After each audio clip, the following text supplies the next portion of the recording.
প্রথমত আপনারা জানেন সুপ্রিম কোর্টের তরফ থেকে যে নির্দেশ সামনে এসেছিল তার মাধ্যমে 26,000 চাকরি বাতিল হয়েছিল।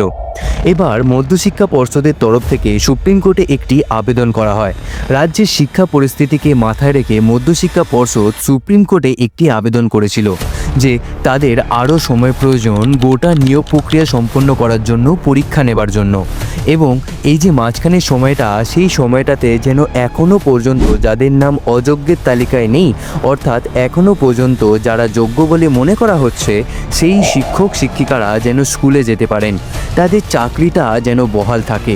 সুপ্রিম কোর্টের তরফ থেকে কিন্তু পার্সিয়ালি এই আবেদনটাতেই সাড়া দেওয়া হয়েছে। এবং মধ্যশিক্ষা পর্ষদের তরফ থেকে কেন এই আবেদনটা করা হলো আপনাদের নিশ্চয়ই মনে আছে। সুপ্রিম কোর্টের চাকরি বাতিলের নির্দেশ সামনে আসার পরে মুখ্যমন্ত্রী বলেছিলেন 3 মাসের মধ্যে সব করে দেব। এবং তারপর এসএসসি চেয়ারম্যান সিদ্ধার্থ মজুমদার তিনি সামনে এসে মুখ্যমন্ত্রী এই 3 মাসের মধ্যে সব কিছু করে দেবার পরিপ্রেক্ষিতে বলেন 3 মাসের মধ্যে সব কিছু করা একেবারেই সম্ভব নয়। পরীক্ষা নেওয়া, নিয়োগ প্রক্রিয়া সম্পন্ন করা এগুলো 3 মাসের মধ্যে হবে না, অনেকটা বড় একটি প্রক্রিয়া এবং তার জন্য আরও অনেক সময় চাই। বেসিক্যালি এই সময়ে চাওয়ার জন্যই কিন্তু মধ্যশিক্ষা পর্ষদ আদালতের দ্বারস্থ হয়েছিল এবং পার্সিয়ালি সুপ্রিম কোর্টও কিন্তু তাদের আবেদনে সাড়া দিয়েছে। এরপরে সুপ্রিম কোর্ট বলেছেন টেন্টেড বা অযোগ্য তালিকায় যাদের নাম এখনও পর্যন্ত নেই, অর্থাৎ আপাততভাবে যাদের যোগ্য বলে মনে করা হচ্ছে তারা আপাতত স্কুলে ফিরে যেতে পারবেন, চাকরিতে বহাল থাকবেন এবং তারা চাকরি করতে পারবেন 31শে ডিসেম্বর পর্যন্ত। কিন্তু 31শে মের মধ্যে মধ্যশিক্ষা পর্ষদ এবং এসএসসিকে নতুন করে যে নিয়োগ প্রক্রিয়া শুরু হচ্ছে তার জন্য যে পরীক্ষা নেওয়া হবে এই সমস্ত কিছুর বিজ্ঞপ্তি জারি করে দিতে হবে এবং বছর শেষের আগে অর্থাৎ 31শে ডিসেম্বরের আগে এই গোটা নিয়োগ প্রক্রিয়া সম্পন্ন করতে হবে। অর্থাৎ পরীক্ষা নেওয়া, রেজাল্ট বের করা, প্যানেলভুক্ত করা এবং চাকরি দেয়া নিয়োগ প্রক্রিয়া গোটাটা 31শে ডিসেম্বরের মধ্যে শেষ করে ফেলতে হবে। তার মানে যারা এখন স্কুলে ফিরে যাচ্ছেন তাদের কিন্তু এই যে 31শে মে যে নতুন করে পরীক্ষার বিজ্ঞপ্তি জারি হবে সেই পরীক্ষাতেও অংশগ্রহণ করতে হবে। গোটা নিয়োগ প্রক্রিয়ার মধ্যে কিন্তু তাদেরকে ঢুকতে হবে। শুধু আগামী 6 মাস তাদের কাজের সঙ্গে সঙ্গে তার মানে পরীক্ষার প্রিপারেশনটাও নিতে হবে। যেদিন পরীক্ষার তারিখ সেদিন তাদের পরীক্ষা দিতে যেতে হবে, যোগ্যতা প্রমাণ করতে হবে। তবে 31শে ডিসেম্বরের পর তারা চাকরি করতে পারবেন কি পারবেন না সেটা নির্ভর করবে। তার মানে পরীক্ষা তাদের দিতে হচ্ছেই। তারই সঙ্গে সুপ্রিম কোর্টের তরফ থেকে বলা হয়েছে যে সময়সীমা বেঁধে দিয়েছে সুপ্রিম কোর্ট সেটা যদি মধ্যশিক্ষা পর্ষদ বা এসএসসি পূরণ করতে না পারে সেক্ষেত্রে সুপ্রিম কোর্ট এই যে রিল্যাক্সেশনটা দিয়েছে সেটা প্রত্যাহার করে নেবে। সুপ্রিম কোর্ট এটা জানিয়ে দিয়েছে যে এই শিক্ষক শিক্ষিকারা আগামী 6 মাসের জন্য টেম্পোরারি সিভিক শিক্ষক শিক্ষায় পরিণত হলেন। 31শে ডিসেম্বরের পরেও তাদের চাকরিটা থাকবে কি না, তারা চাকরিটা করতে পারবে কি না সেটা কিন্তু নির্ভর করছে এই নিয়োগ প্রক্রিয়ার ওপর। যেটা রাজ্য সরকার বলুন, এসএসসি বা মধ্যশিক্ষা পর্ষদ তাদেরকে কিন্তু সমস্ত কিছু আয়োজন করতে হবে এবং সেখানে এই শিক্ষক শিক্ষিকাদের পরীক্ষা দিয়ে আবারও যোগ্যতা প্রমাণ করতে হবে।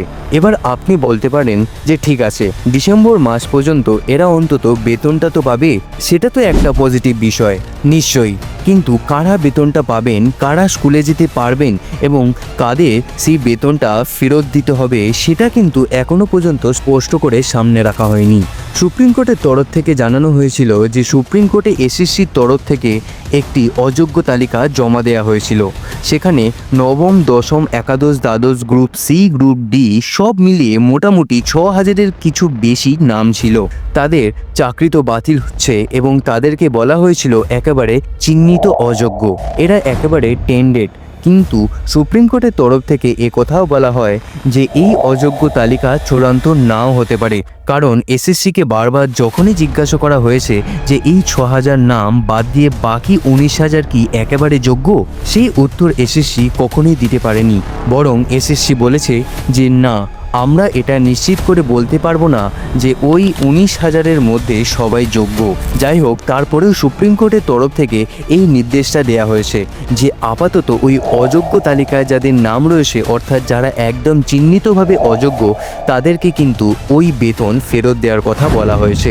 এবার সুপ্রিম কোর্টের এই যে নতুন নির্দেশ এসেছে সেখানে বলা হচ্ছে ওই অযোগ্য তালিকায় যাদের নাম নেই তারা আপাতত চাকরিতে ফিরে যেতে পারবেন, কিন্তু কাদের নাম ওই অযোগ্যের তালিকায় রয়েছে সেটা এখনও প্রকাশ্যে আনা হয়নি।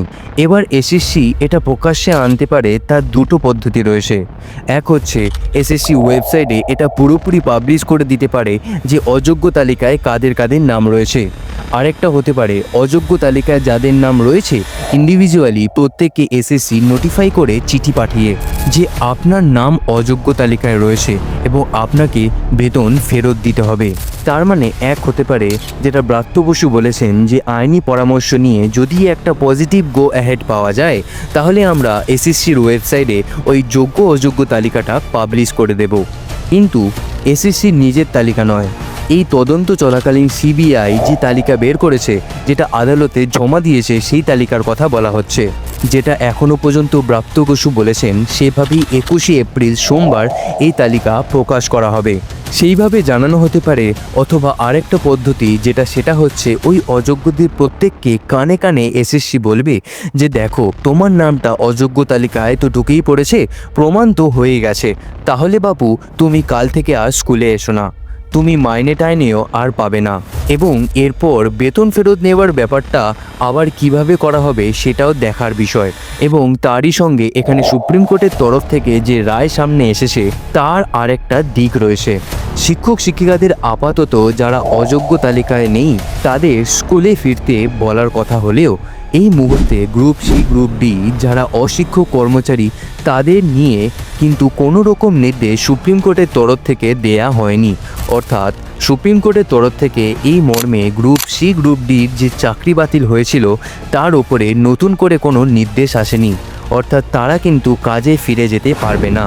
এবং তার কারণ হচ্ছে গ্রুপ সি গ্রুপ ডির ক্ষেত্রে দুর্নীতি আরও বড় করা হয়েছে। আদালতের তরফ থেকে সেরকমটাই বলা হয়েছে।